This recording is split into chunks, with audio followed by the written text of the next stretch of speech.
चालकाचा ताबा सुटल्यानं सिमेंट टँकर दुभाजकावरून दुसऱ्या बाजूस येऊन पंढरपूरकडे जाणाऱ्या एसटीला धडकला।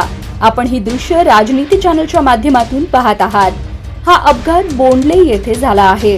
वेळापूरच्या रस्त्यावर हा श्वास रोखायला लावणारा थरार घडला। सकाळी 6:15 सुमारास बोंडले उड्डाण पुलाजवळून भरधाव आलेला सिमेंट टँकर अचानक नियंत्रण सुटल्याने दुभाजक ओलांडत थेट एसटी बसवर धडकला। अकलूजहून जाणारी एसटी प्रवाशांशिवाय रिकामी होती।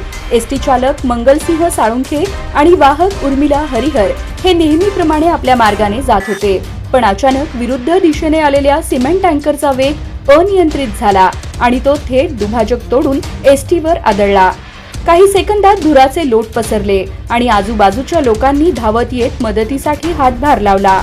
एसटी चालक, वाहक आणि टँकर चालक तिघेही जखमी झाले। अपघातानंतर स्थानिक नागरिकांनी तातडीने मदतीला धाव घेतली।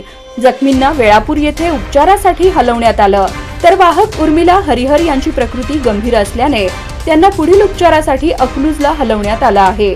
सुदैवाने या भीषण अपघातात जीवितहानी झालेली नाही।